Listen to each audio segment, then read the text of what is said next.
Gilliard. I got so much more.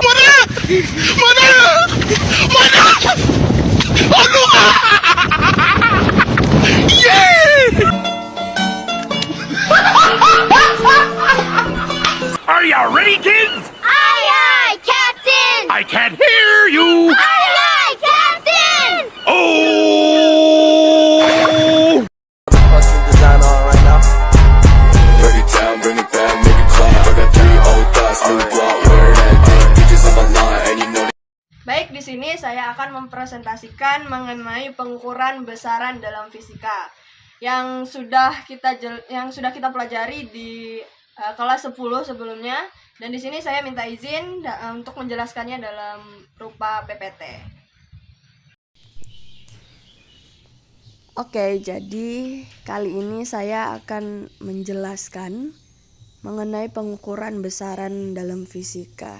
Di kelas 10 kita sudah pernah mempelajarinya mengenai pengukuran ini yang merupakan proses membandingkan suatu besaran yang diukur menggunakan besaran lain yang sudah ditentukan skala dan satuannya.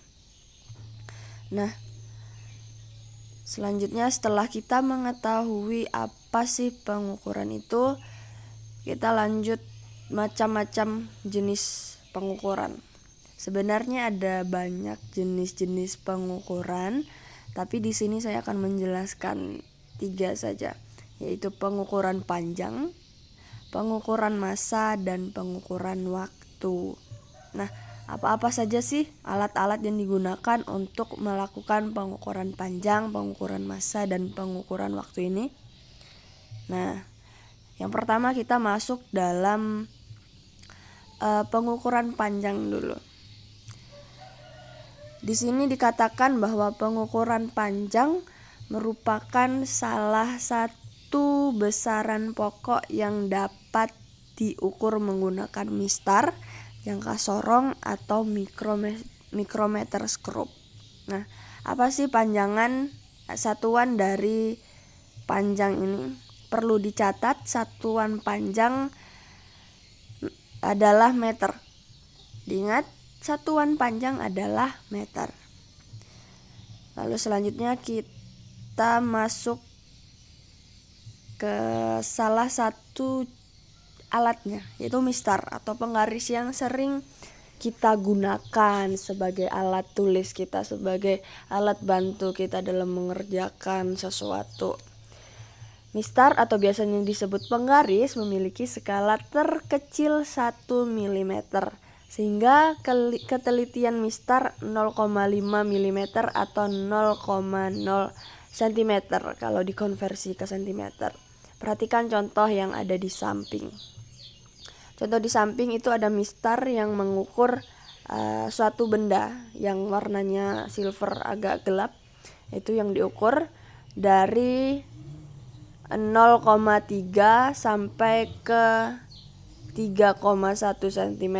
Gimana cara mengukurnya? Jadi tinggal batas akhir dari benda itu yang diukur, yaitu 3,1 dikurang dengan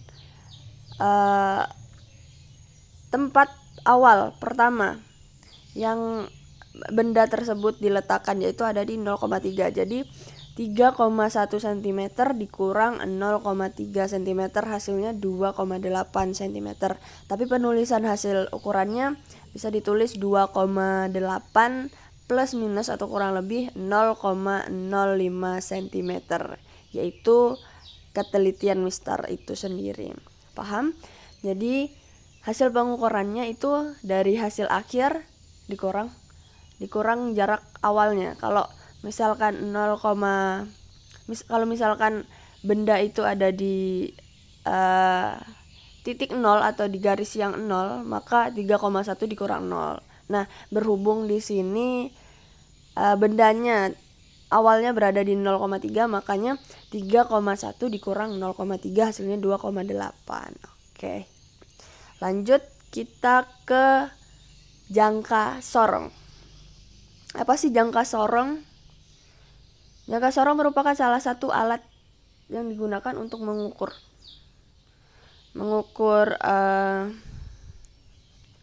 ketebalan juga, atau mengukur diameter, lebih tepatnya mengukur berapa panjang diameter suatu benda gitu. Misalkan jangka sorong memiliki 0,1 mm atau 0,01 cm. Itu ketelitiannya. Dengan demikian jangka sorong memiliki ketelitian lebih baik daripada mistar. Karena yang kita ingat tadi, mistar memiliki ketelitian 0,05 cm, sedangkan jangka sorong lebih kecil lagi ketelitiannya, yaitu 0,1 cm. Nah, perhatikan contoh yang ada di samping. Itu ada contoh, nanti saya berikan gambar jangka sorong yang sebenarnya.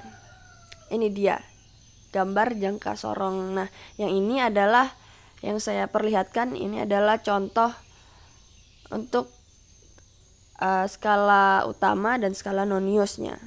Skala utama itu yang di atas dan skala nonius yang di bawah. Jadi cara menghitungnya gini.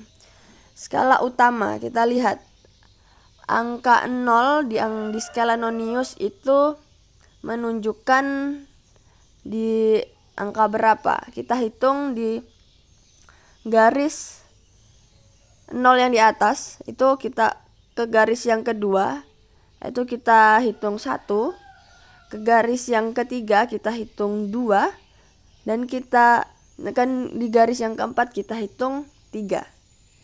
Jadi skala utama dari jangka sorong ini adalah 0,3. Lalu skala noniusnya yang di bawah. Kita lihat dari deretan garis-garis itu mana yang paling sejajar. Nah, di situ sudah dibulati ya. Yang paling sejajar itu yang mana? Yang paling sejajar itu ada di garis keempat, berarti dia ada jarak berada di jarak 3. Karena kita hitung dari 0 ke 1 itu 1 jaraknya. Terus tuh 1 ke 2 itu jaraknya garis ke 2 ke garis yang ketiga itu jaraknya 2, dan garis ketiga ke 4 jaraknya 3. Jadi skala noniusnya itu adalah 3 dikali 0,01, yaitu ketelitiannya tadi 0,01 cm, dan hasilnya adalah 0,03 cm. Jadi hasil pembacaan alat tersebut sama dengan skala utama ditambah dengan skala nonius, yaitu 0,3 meter. Itu seharusnya cm ya. 0,3 cm ditambah 0,03 cm. Jadi hasilnya adalah 0,33 cm. Bagaimana, sudah paham? Intinya dari jangka sorong ini kita harus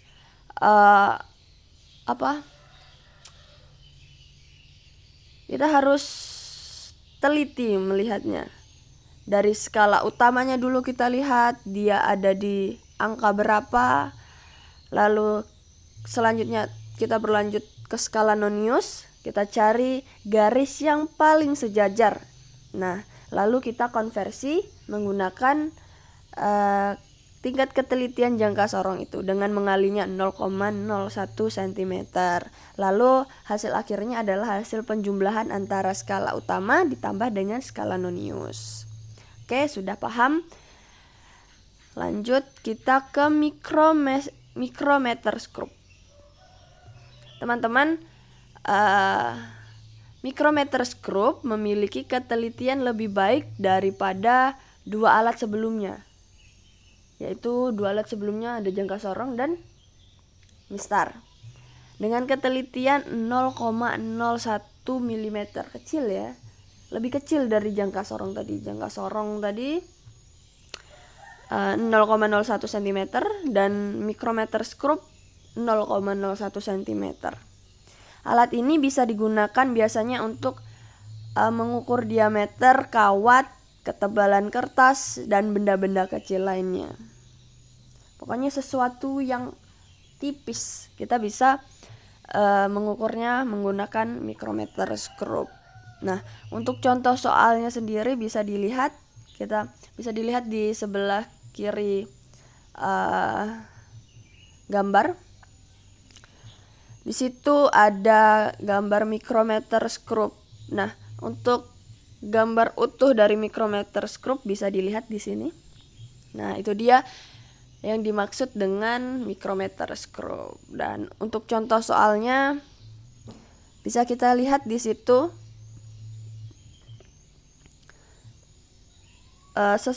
Yang ada di sebelah kanan dengan angka merah itu disebut dengan skala nonius, dan skala utama ada di sampingnya. Yang ada 1, 2, 3, bawahnya 1,5, 2,5 itu adalah skala utama. Nah, gimana sih cara menghitungnya? Hampir sama dengan jangka sorong tadi ya. Skala utama sama dengan di situ dikatakan 3,5 mm. Dari mana sih? Nah, kita bisa melihatnya dari ini. Di skala utama. Di skala utama itu dia berhenti di 3, lalu ada garis lagi kan?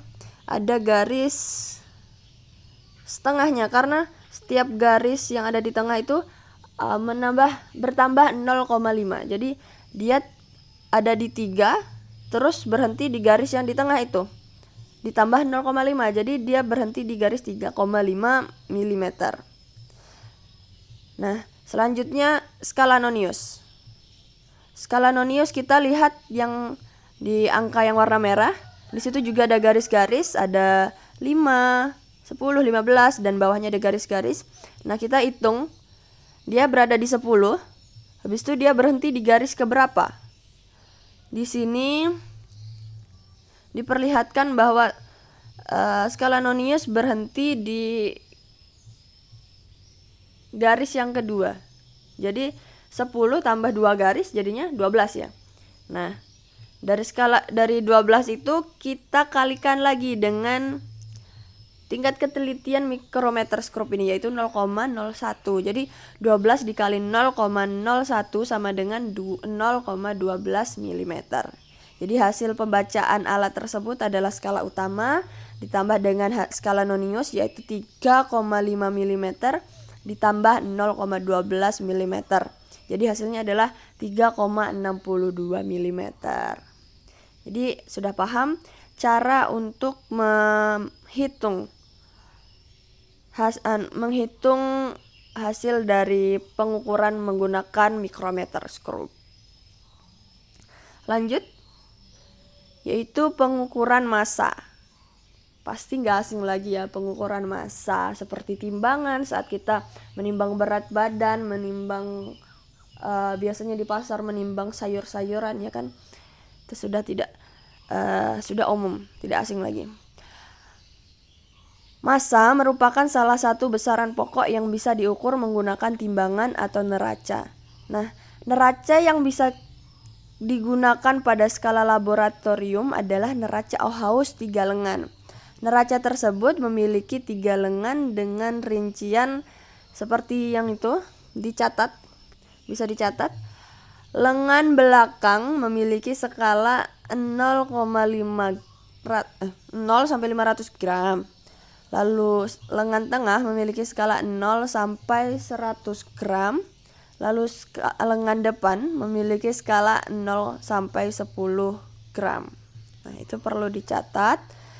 Sebenarnya neraca Ohaus ini ada 2 jenis. Ada neraca Ohaus 3 lengan dan neraca Ohaus 4 lengan. Nah, untuk neraca Ohaus 4 lengan bisa dilihat di sini, saya sertakan gambarnya. Nah, itu adalah neraca Ohaus 4 lengan.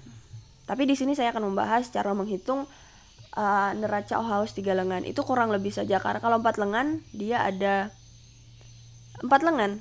Jadi ada tingkatan lengannya itu ada 4. Oke. Kita masuk di contoh soal neraca Ohaus. Di situ kita bisa lihat gambarnya. Di lengan belakang menunjukkan dia di angka 400, lengan tengah di 70 dan lengan depan itu ada di 9,4 ya. 9,4 gram.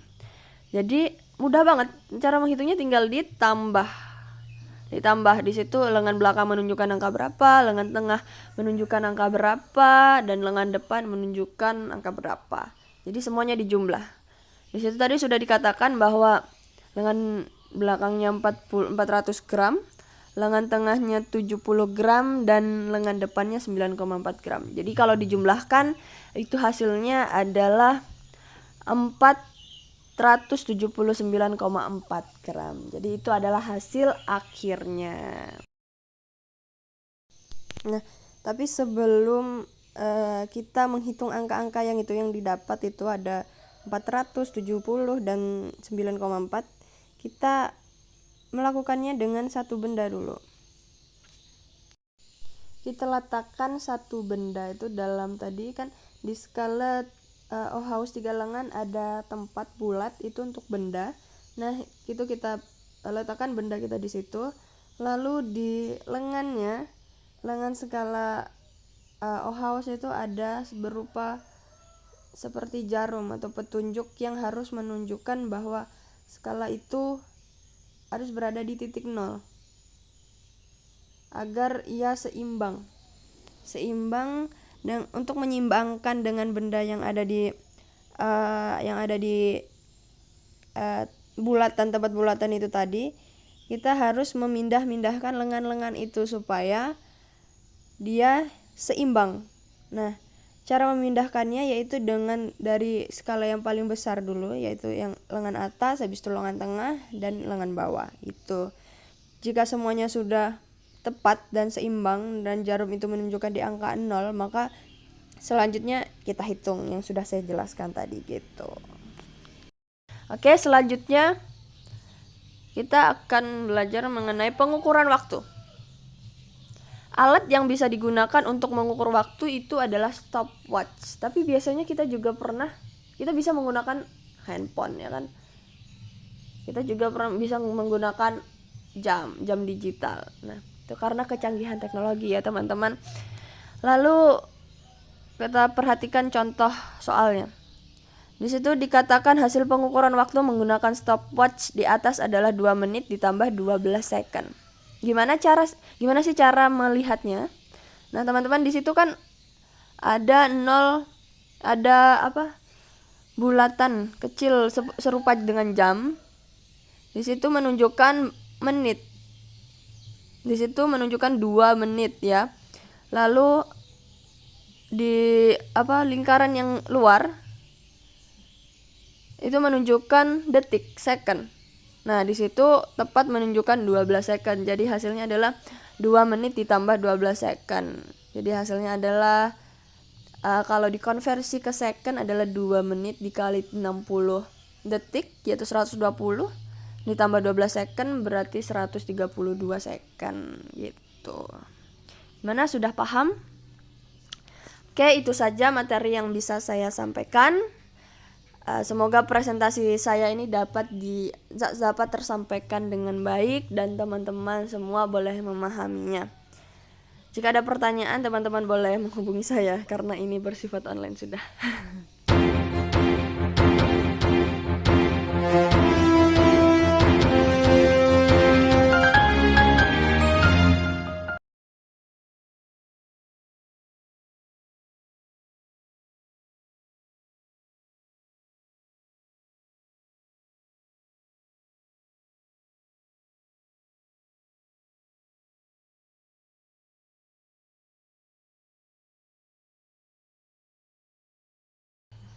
Sekian presentasi saya ucapkan terima kasih.